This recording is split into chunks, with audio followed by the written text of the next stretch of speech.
Welcome, ladies and gentlemen, to the Shane and Grooms College Pick'em Show. We're here at week 7 of the 2014 season. We're excited to bring these college pick'ems to you today. But we also have some interesting things that have happened this week in college football that we really want to talk about to you guys nationwide. Shane, I know you'll get into this when you're talking about your Heisman hopefuls, but let's go ahead and talk about the hopefuls and who they are and how you see them going forward. If Todd Gurley, if all that is passed and he only missed one game, I think he's still number one. I got Marcus Mariota. I think if he can win out and keep the Ducks win out, he's at number 2. I still think Kenny Hill's got a chance.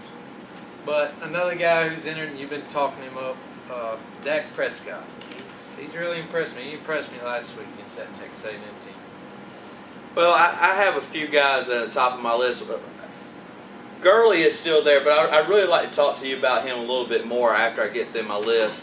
If he stays suspended, obviously he's done. But that being said, the guy who really gets to the top of my list is Dak Prescott.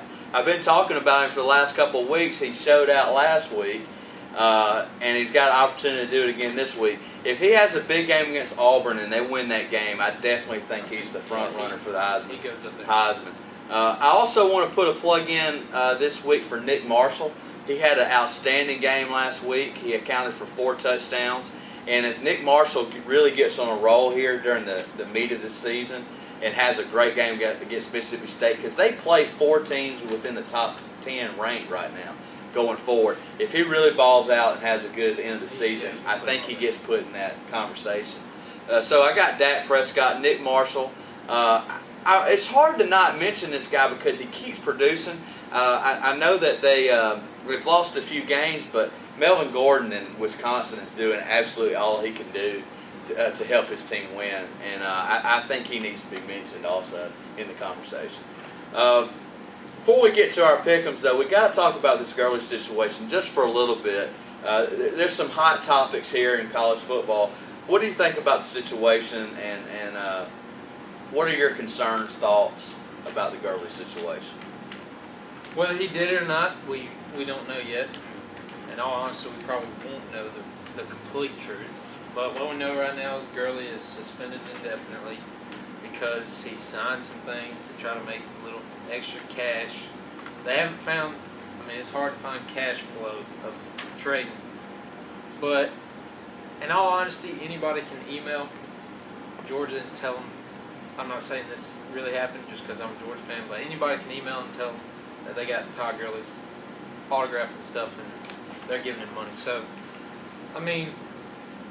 Todd Gurley, you know the rules. You shouldn't have done it if you did it. So, if you did it, you face consequences. You're going to be suspended. But if you didn't, I think it's a shame that a player like him is going to have to sit out, even if he didn't do this. Right.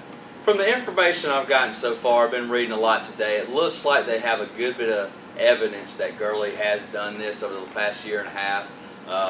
I'm really aggravated how it came out. The memorabilia guy actually snitching on Gurley.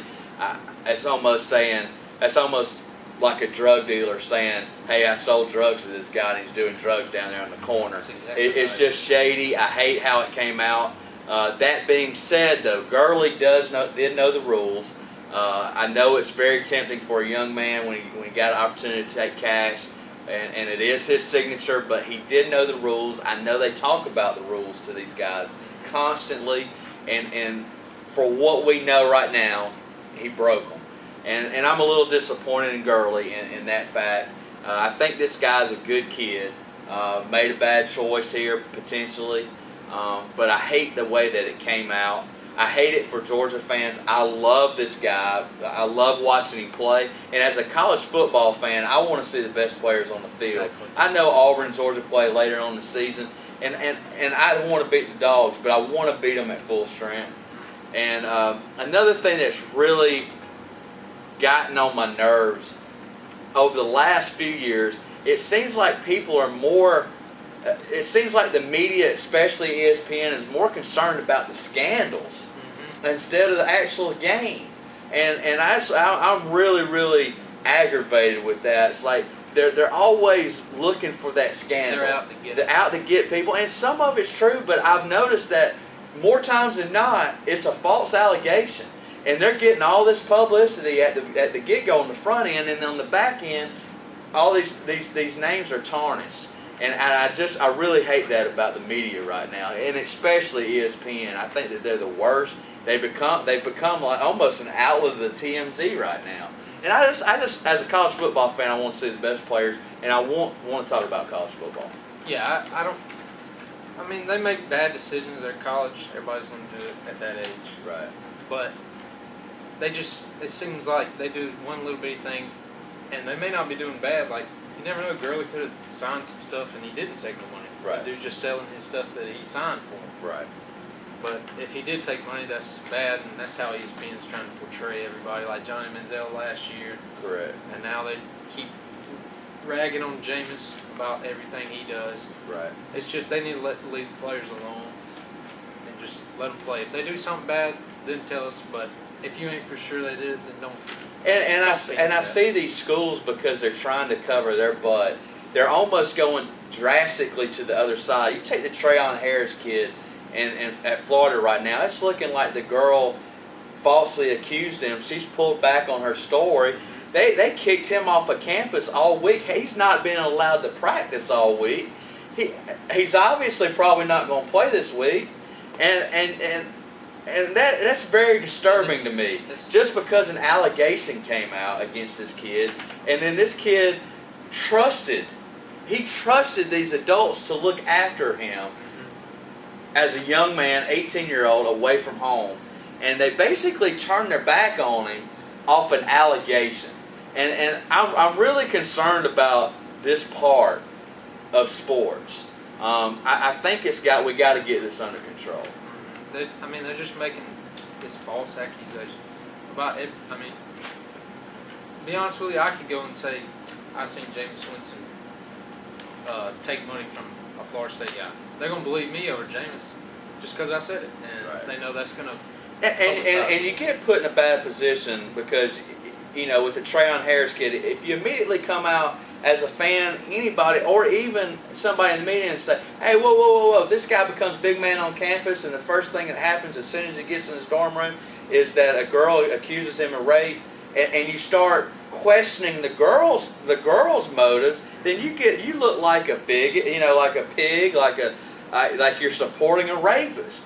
So the media is a really it's disturbing portraying right the now. kid wrong. Correct. They're just if they did it, they need to be face the consequences, and their name needs to be tarnished in a sense. But don't feed us this stuff if you don't know. Just off of allegation, I agree. Let's get on these pickles. All right, let's get on. We're going off. I'm going off this week, but we need to get these pickles. We're at number 1 Florida State that we're playing at Syracuse. I think Florida State is going. This is my first straight blowout of the week. Blowout. Florida State's going to cover this spread of 24 points. It's not even. I think Florida State beats this team by 5 touchdowns.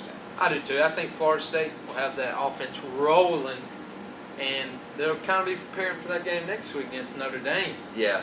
Hopefully they don't overlook this game, but I think Syracuse is. You're right. They were bad before they had players get hurt. Now they're even worse. I know Florida State has a few hurt too, but now this we ain't have gonna be close. the big game, number 2 Ooh, wow! at Mississippi State. Shane, I'm going to be a nervous wreck tonight because I think that this is the 2 best teams in college football. I do too.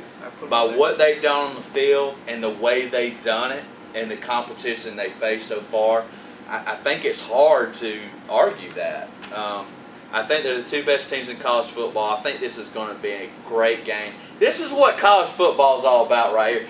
Auburn going into Starkville. This is the biggest game in Mississippi State history, I believe. Nobody ever seen this coming. And well, I did have Mississippi. Okay. You did. Mississippi State as my Cinderella, but I think this is going to be an awesome game. I could see somebody siding on both of these teams. I mean, I could see making points for both, but I'm going to give Auburn the edge. part of it's with my heart, but a bigger part is Auburn's been on the national stage a little bit more than Mississippi State. This is the first time Mississippi State's having to deal with this pressure. Whoa, we're number 3 in the country.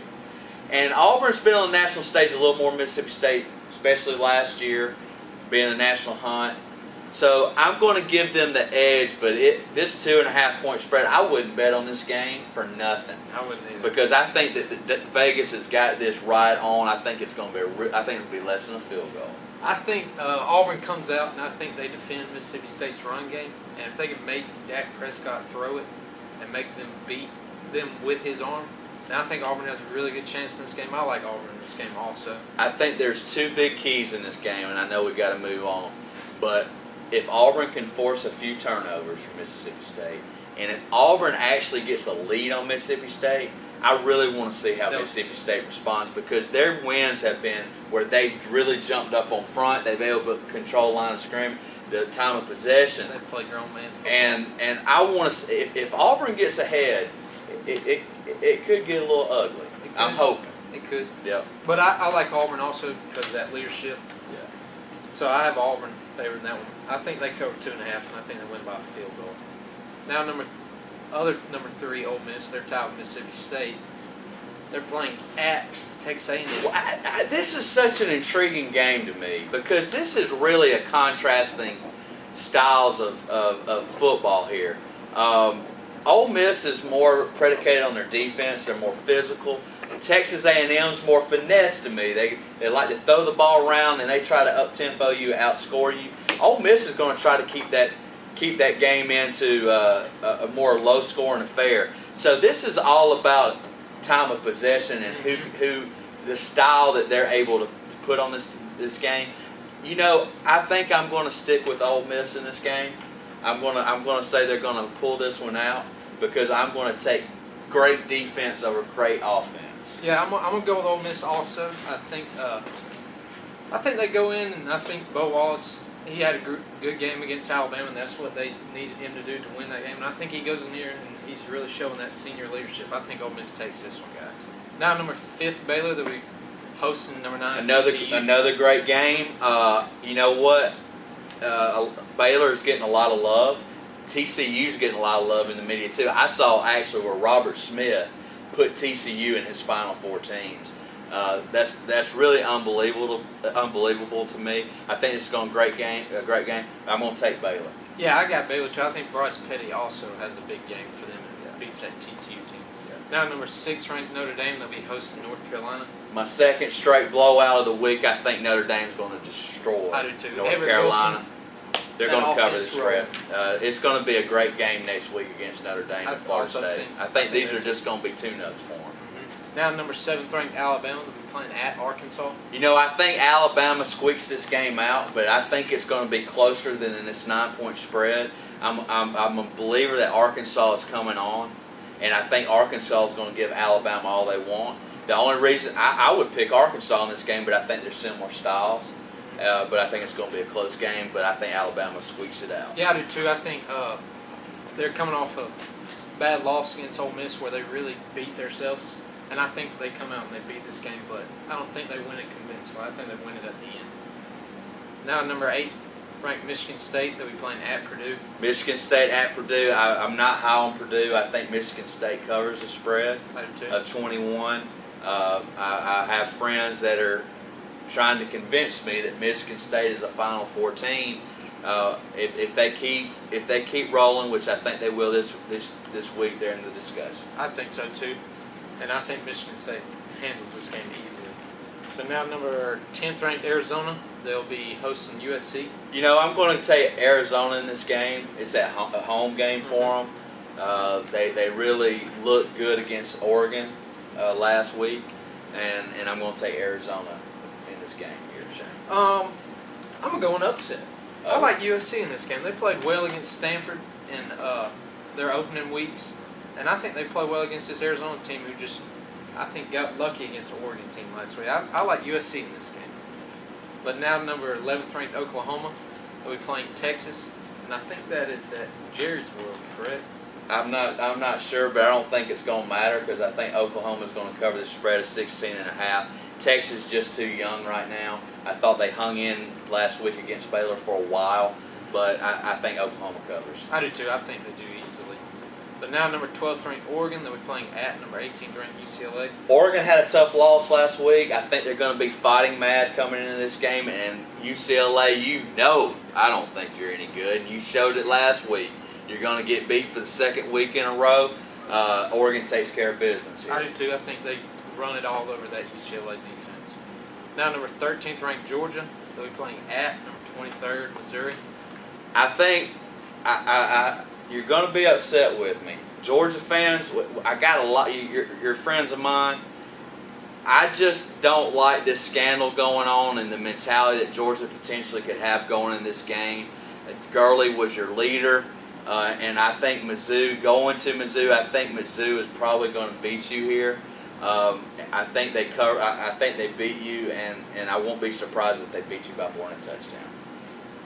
I'm going to have to go with my heart over my head. I think Georgia goes in, and I think they can get it done. I really do. I think Nick Chubb has a great game. Missouri did not have a very good. They do not have a very good run defense, and I think Georgia goes in and keeps running the football. I think if they give it to Hudson Mason to win the game, they won't win it, guys. They just need to stick their game plan and feed those running backs. But now number 15th ranked Ohio State, they have a bye, so we're going number 16th ranked Oklahoma State. They'll be playing at Kansas. I think Oklahoma State covers the spread of 21. Looks like Oklahoma State's a pretty good football team after that first week showing against Florida State, and they went and beat Iowa State last week, I believe. I think they cover the spread of 21. I do too. I think that offense is rolling. I don't know how many games it's been in a row they've scored 20, but I think they keep that streak rolling. Now number 17th, Kansas State, they have a bye, so we're going to move number 19th ranked Eastern Carolina. They'll be playing at South Florida. East Carolina, they put up some points. They've put up points week in, week out. They cover the spread of 17 against South Florida. I think so too. I think that offense has a big game against that South Florida defense. Now number 20th ranked Arizona State, they also have a bye, and so is number 21st ranked Nebraska. They have a bye. So we're going to move number 22nd ranked Georgia Tech. They'll be hosting Duke. Georgia Tech is undefeated right now, and that I wouldn't have thought that going into this season that they'd be undefeated at this point.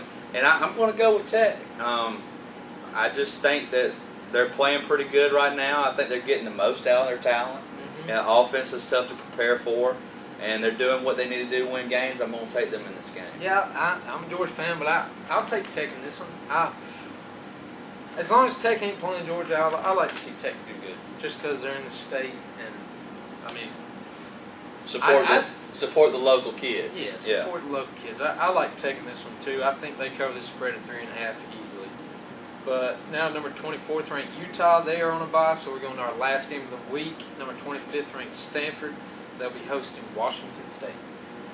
I think this is a 14.5 point spread. I believe Stanford covers the spread against Washington State. I know Washington State's played pretty well at times this year, but it is a home game for Stanford.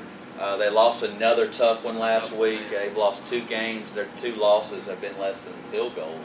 They've lost both of them by 3. So I think Stanford comes out and wins this game. Yeah, I think so too. I think that offense is rolling. I think Shaw kind of get them guys set to thinking they still have a chance to win the Pac-12. I mean, they've only lost 1 game in the Pac-12, and that was at USC.